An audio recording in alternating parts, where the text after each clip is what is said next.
Good afternoon, student. Now we will be studying about objective of accounting. Objective of accounting और means अगर हिंदी में इसका करें तो ऑब्जेक्टिव मीन्स होता है उद्देश्य, कि अकाउंटिंग का उद्देश्य क्या होता है. तो now we are going to first point. First point is to keep systematic record of business transaction.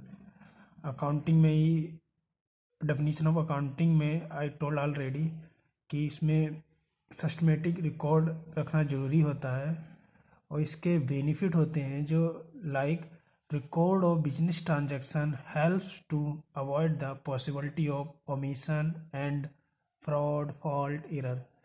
Like जैसे हम किसी चीज़ का रिकॉर्ड रखते हैं तो उसमें एरर आने के चांस बहुत ही कम होते हैं.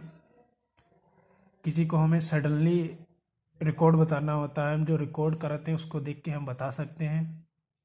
अगर हम चीज़ को रिकॉर्ड नहीं करेंगे तो वैल्यू अप और डाउन आगे पीछे हो सकती है, इसलिए ये रिकॉर्ड करना जरूरी होता है. मेरे फर्स्ट पॉइंट ये है. सेकेंड पॉइंट है इसका टू कैलकुलेट प्रॉफिट और लॉस. प्रॉफिट और लॉस तो बिजनेस का पार्ट ही है. इसमें ईयर टू ईयर प्रॉफिट और लॉस एवरी बिजनेसमैन कैलकुलेट करता है. इसका हम कैलकुलेट कैसे करेंगे, जैसे ये सब पॉइंट हैं इसके. Like if the amount of revenue exceeds the expenditure incurred in earning that revenue there is said to be a profit. Means अगर हमारी जो इनकम है एक्सपेंडिचर से ज़्यादा है तो हमारा वो हमें प्रॉफिट होगा. और other like in case the expenditure exceed the revenue there is said to be a loss. अगर हमारे एक्सपेंडिचर मीन्स खर्चे, एक्सपेंडिचर हमारे इनकम से ज़्यादा है तो हमें लॉस होगा. दिस इज प्रॉफिट और loss. And third point to know the exact reason leading to net profit और नेट लॉस. ओके, मीन्स हमें अकाउंटिंग में एग्जैक्ट वैल्यू बतानी होती है कि हमें कितना प्रॉफिट हुआ है और हाउ मच लॉस. ये नहीं कि हमें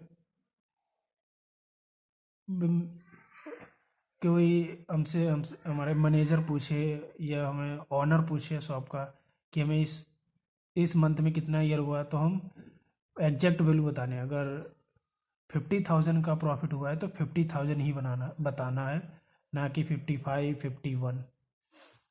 now another point, fourth point two ascertain the financial position of the business. ये एक्चुअली फाइनेंशियल पोजीशन तो बिजनेस का मेन पार्ट होता है, और हम जो 11th क्लास में पढ़ते हैं वो फाइनेंशियल अकाउंटिंग ही स्टडी करते हैं. तो इसमें अगर कोई कंपनी है उसकी फाइनेंशियल वेल्थ क्या है, फाइनेंशियल हेल्थ क्या है, तो उसको हम हाउ टू नो कि उसकी फाइनेंशियल हेल्थ कैसे क्या है.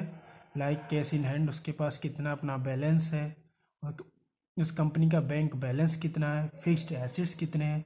Fixed assets like machinery, land and building, furniture. This is a fourth point.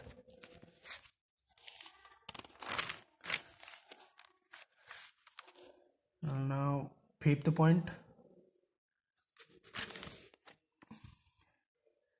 Fifth point है to prevent and detect error and fraud. Objective of accounting हमारे प्रिवेंट और detect error और fraud को भी रोकती है कि हमारे कोई लॉस की वजह कहीं एरर या फ्रॉड ना हो. ये हमें रिकॉर्डिंग की वजह से ये सब हम इसके ऊपर कंट्रोल करते हैं. 6 है to ascertain the progress of the business from year to year. 6.8 to ascertain the progress of the business from year to year. ascertain means होता है टू नो, पता लगाना कि बिजनेस की प्रोग्रेस करंट ईयर में कितनी हुई, पास्ट ईयर में कितनी हुई. तो इसके कुछ सब पॉइंट हैं. We will compare past and current year data. हमें जो बिजनेस भी हम रनिंग में है उसकी हम प्रोग्रेस को जानने के लिए हम पास्ट और प्रेजेंट और करंट ईयर का कंपेयर करेंगे। उसी से भी नो कि हाउ मच प्रॉफिट और loss, and another we will compare year to year data from year to year data for to know our business to going up और down. हम like past year का data उठाएंगे और next year का data उठाएंगे, उसे compare करके ये हमको असरटेन होगा कि हमारी बिजनेस ग्रो कर रही है या डाउन हो रही है। अगर डाउन हो रही है तो उस पर कुछ रूल रेगुलेशन अप्लाई करेंगे जिससे हम लॉस को रोक सकें। Now next point, to provide information to various parties. हम एनी बिजनेसमैन या कोई न्यू कंपनी स्टार्टअप ओपन कर रहे हैं तो मैं उसको इन्फॉर्मेशन प्रोवाइड करानी होती है इन्वेस्टर्स को। जैसे कोई इन्वेस्टर्स को हमारी कंपनी के में इन्वेस्टमेंट करना चाहता है, बैंक हम अगर न्यू कंपनी में और कैपिटल लगाना चाहते हैं तो लोन ले सकते हैं। एम्प्लॉय, गवर्नमेंट, हमें कोई गवर्नमेंट से कोई पॉलिसी रूल रेगुलेशन गवर्नमेंट हम पे इम्प्लाई करता है,